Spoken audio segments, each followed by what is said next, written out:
I've been talking a lot about I-cord applied to a blanket, or maybe if you want to make buttonholes, you apply it to the edge of a cardigan. Basically, afterthought use of I-cord, which is great. It's wonderful, and I use that all the time. But you may find a pattern that refers to what is called a built-in I-cord. Okay? And there are a couple points I want to make to you. The first is, if you're following a pattern that calls for a built-in I-cord, you need to realize that there are going to be stitches on each side of your pattern that are only going to be for the I-cord. Okay? So if you have, let's say, a lace pattern, let's say it's a lace shawl, and the designer has put in a built-in I-cord, probably to give the whole shawl a little stability. Don't let it throw you that you're actually putting on more stitches than the lace repeat requires, because these are like no stitches. These are stitches, border stitches, I guess you could call them. That's your I-cord. Now, with that understanding, you can work in a built-in I-cord on any sort of flat garment you want. It's fantastic. Let's say you did fall in love with a lace scarf. You know, it's maybe going to be about 8 inches wide, and you don't want it to be too flimsy. You can just add 6 stitches to the overall cast on, and then work your built-in I-cord on each side and continue with the pattern as though you weren't doing I-cord at all. So basically, remember, we talked about I-cord being 3 stitches. If you want to have a built-in I-cord on each side of a scarf or whatever it is you're making, you're going to have 3 stitches on one side, 3 stitches on the other, and then the stitches in the middle. Now, for my sake, I'm going to show you what you're going to do is, let's say I have 10 stitches here, because I don't want to have to knit too long for you. I cast on 16 stitches, 10 stitches plain in the center. So let me, after you've done that, there's nothing magical. You cast on the total number of stitches, including your I-cord, built-in I-cord stitches, and for the first row, you just knit across as usual. Don't worry about it. Just knit. Okay? Now, when you get to the other side is when you want to make a little bit of a change. Hold on.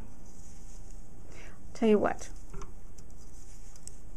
Oh, that's okay. I'm knitting along pretty quickly. Let's see what we can do here. Okay. You're going to knit up until you are 3 stitches short of the end. Okay, that's your beginning of your I-cord. Okay?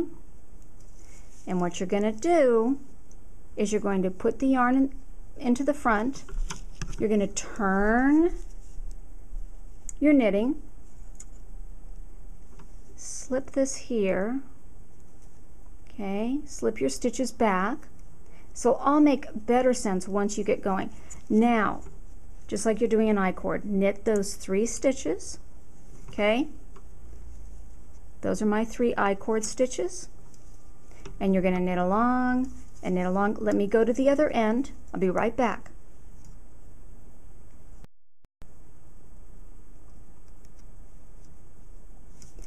So I've knit across.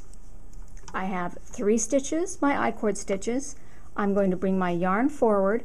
Now, another way to do it is to just bring your yarn forward, slip those stitches, and turn your work. Doesn't really matter. You can turn your work, you know, bring the yarn forward, turn your work, slip your stitches. Doesn't really matter. Yep, that little tail just wants to get in the way. Okay, then again, all you're going to do is knit, and what's happening is because you've slipped those stitches, this should look familiar to you. Look, you're pulling the yarn across the back.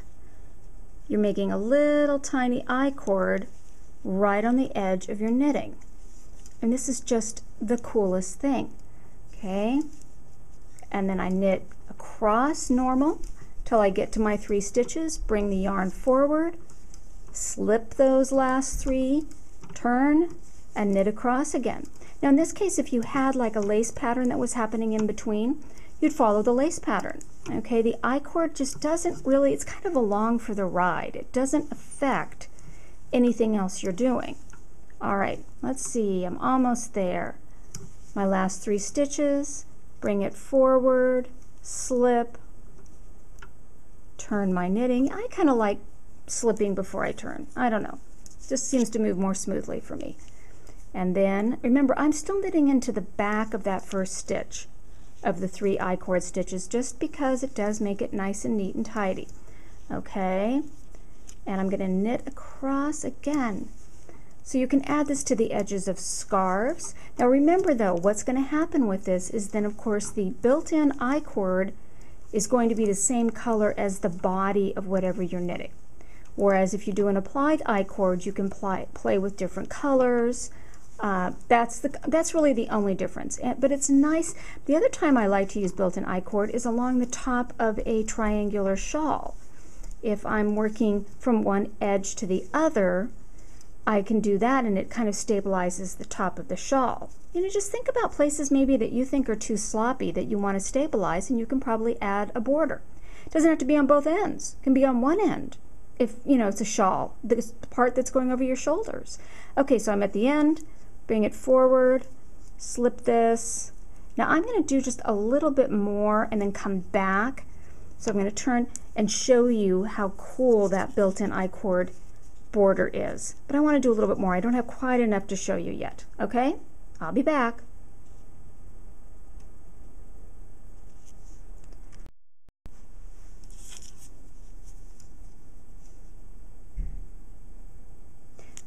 So I've been knitting on my little built-in I-cord sample for you. Okay, and you can see how I kept it as a garter stitch, kind of sets it off. You can see where this I-cord border is building in nicely. This one will also be nice once it's off the needles so that it can flip as it wants to. All right? And look, see, even the other side. Nice little edge. It's wonderful. It's stretchy. It's pretty invisible in terms of it doesn't mess with your pattern design in between. Just as a nice little accent. Okay?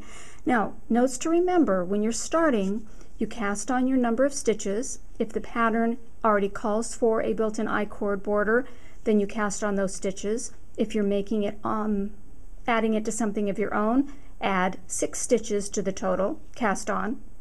After you cast on, knit across to 3 stitches short. You know, bring the yarn forward, slip the stitches, turn everything, knit back to 3 stitches short, bring the yarn forward, slip the stitches, turn everything, and just keep going along until you're all finished with your scarf or shawl or whatever it is you're using the built-in I-cord for. All right, it is just a fantastic little trick.